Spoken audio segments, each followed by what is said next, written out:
I think what's going on right now is that the administration's giving China a little wiggle room here because China's hand is pretty close to being forced in Hong Kong. Now, they don't want to make that move for all the reasons we know. They would lose their status if indeed they went in there and really harshly put down these protesters.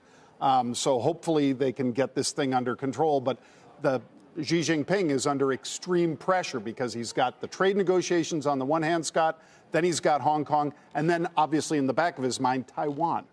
Because if you do Hong Kong, then something's going on with Taiwan almost immediately. So that's a lot of pressure. I think this kind of eases a little of the pressure because he's taking the pressure off on the trade front side. And hopefully Xi Jinping then can deal with Ms. Lam and what's going on in Hong Kong. So, Josh, no tariffs, or at least delayed tariffs for some products from September the 1st until mid-December. Not to make a broad political comment, but the reality of you're always one tweet away or one headline away.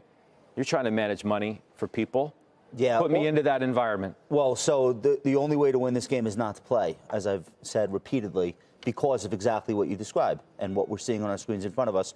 The president of the United States is gaslighting Twitter, and that is triggering trades by algorithms that are written specifically for these types of headlines: delay tariff, buy S&P, new tariff, sell S&P. If you think that you're going to play that game against software, you are more delusional than the people who are saying Americans are benefiting from tariffs and we're taking in billions and billions of dollars. None of these things are happening. And actually, I wouldn't be surprised if we resolve to the downside. I know people got really excited that, oh, they're going to save Christmas. They're going to take the tariffs off some of the electronics. The damage is done. It's absolute chaos. Talk to anyone trying to do any kind of cross-border trade. They don't know whether they're coming or going. You will never see the peak in CapEx that we saw in the third quarter of 2018. It's not coming back. And in its absence, you have two things supporting the market. You have buybacks and reasonable valuations with very few alternatives. Absent those two things, we're probably 4,000 points lower on the Dow. Okay. So count your lucky stars that the Fed is standing back, and that you're going to continue to have the buybacks. That should keep the market okay. But this idea that we're going to have gaslit algorithm-led rallies as far as the eye can see, you're absolutely kidding yourself. It's a total embarrassment. So, Michael Farr, I was wondering, coming in as to whether this was just, obviously some semblance of a relief rally, and whether it's a short-lived one where we get back to reality where recession risks seem to be rising. There are a number of different statistics that I could cite, or the commentary that Wall Street is passing around today, and we'll go through a little bit of it.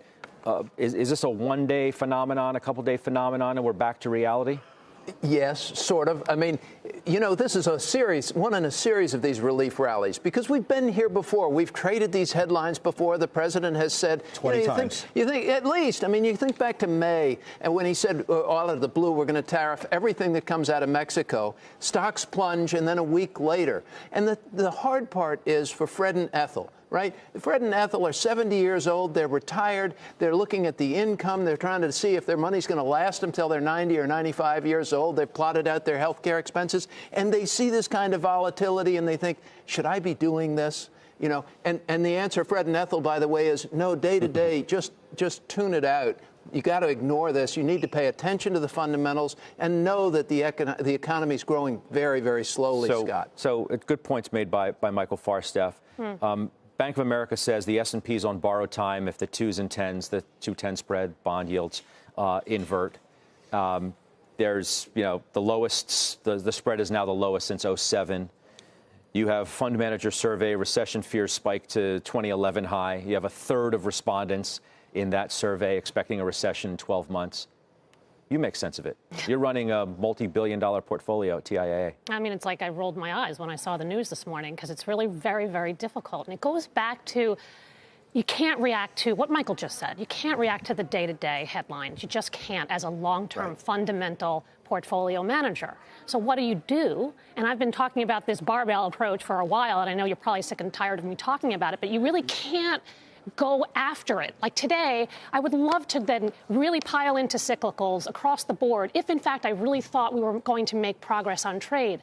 Now, look, this is good news today that maybe we get some clarity, some push-outs, but we're not out of the woods. And so you therefore have to keep a balanced portfolio. You have to have some cyclicals, which I actually do, and I'm actually overweight cyclicals because they're so cheap. You're never out. Yeah, you're never going to be out of the woods until you've got, President Xi and President Trump sitting at a table with the flags behind them, and they've got the signing ceremony, and they're throwing pens out. Wait, that's my point, that you cannot own one group. If you're going to be a portfolio manager and you're going to invest, you can't then just go all in the cheap stocks because they've gotten beaten up on trade, because you just don't know until we get the final agreement, if we ever get a final agreement. So you have to have some defensives and you have to have some offensives. You're playing some offense today. Maybe. I mean, maybe it's playing offense by way of defense. Well, so Amgen, I bought. That's a new position for me because they won the Embrel case, and that was 20% of their total revenues. And I think their pipeline is strong enough and their margins are best in class. And so I think from here, the stock can grind higher.